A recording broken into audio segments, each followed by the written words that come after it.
सपा के गढ़ में मायावती ने भरी हुंकार। मैनपुरी जनपद में आज पुलिस प्रशासन के लिए बड़ी चुनौती भरा दिन रहा। यहां 2 वीआईपी प्रोग्राम हुए। सूबे के मुख्यमंत्री के बाद बसपा की मुखिया मायावती ने भी जमकर हुंकार भरी और उन्होंने बसपा प्रत्याशी शिव प्रताप यादव को भारी बहुमत से जिताने की अपील की। आपको बता दें कि बसपा मुखिया भी अपने कोर वोट बैंक पर अच्छी पकड़ रखती हैं। उन्होंने कहा कि हमने किसी को हराने या जिताने के लिए प्रत्याशी नहीं उतारा, बल्कि चुनाव जीतने के लिए मजबूत प्रत्याशी उतारा है।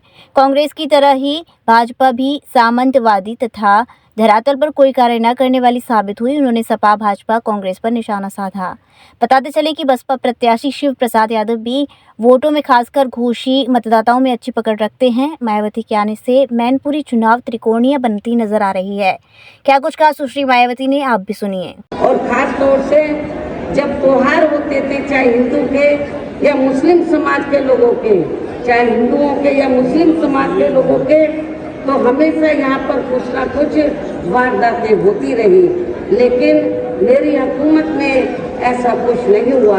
और आपको मालूम है कि जब अयोध्या का फैसला आना था, मामला सुप्रीम कोर्ट में था, जब तक ये राम मंदिर बना नहीं था, लेकिन जब ये फैसला आया था तो उत्तर प्रदेश को छोड़कर मेरी सरकार की तो पूरे देश में स्कूल, कॉलेज, सरकारी दफ्तर सब बंद कर दिए गए थे।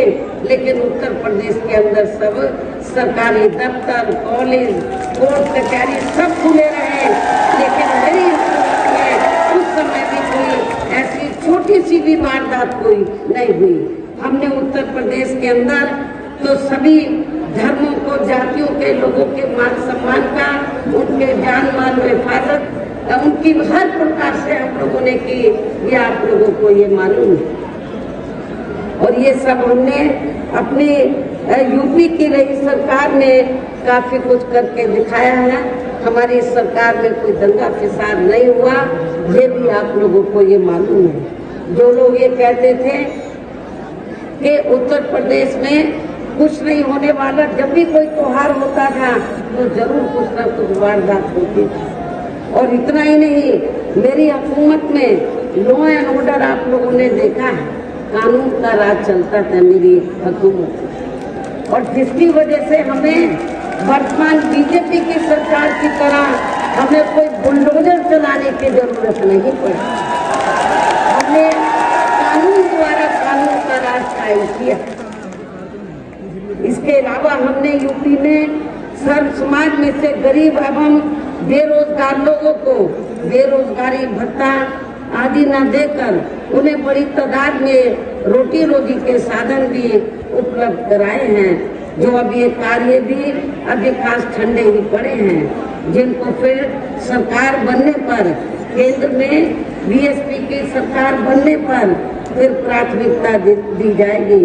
कहने का तात्पर्य ये है कि देश में इस समय हो रहे लोकसभा चुनाव में विरोधी पार्टियों के जारी किए गए उनके हवाई व प्रलोभन भरे चुनावी घोषणा पत्रों आदि के बहकावे में अब यहाँ खासकर देश के अति गरीबों, मजदूरों, बेरोजगारों एवं अन्य मेहनतकश लोगों को बिल्कुल भी नहीं आना है।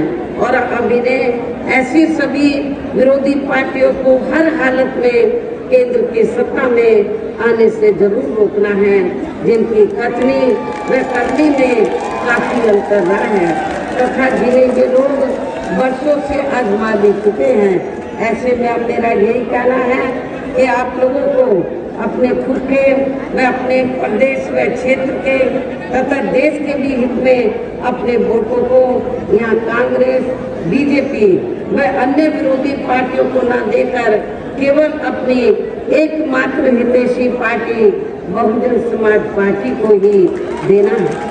शादी का सीजन हुआ शुरू, जिसके लिए न्यू साड़ी रेडीमेड एम्पोरियम आपके लिए लेकर आए हैं एकदम फ्रेश स्टॉक, जहां आपको मिलेंगे डिजाइनर लहंगे 6000 से लेकर 60000 तक, वहीं हैवी डिजाइनर साड़ियां 2500 से लेकर 25000 तक और हैवी शॉर्ट्स एंड स्टॉल्स भी अवेलेबल। तो आज ही आए Shri new sari and emporium, Holi gate, Mathura.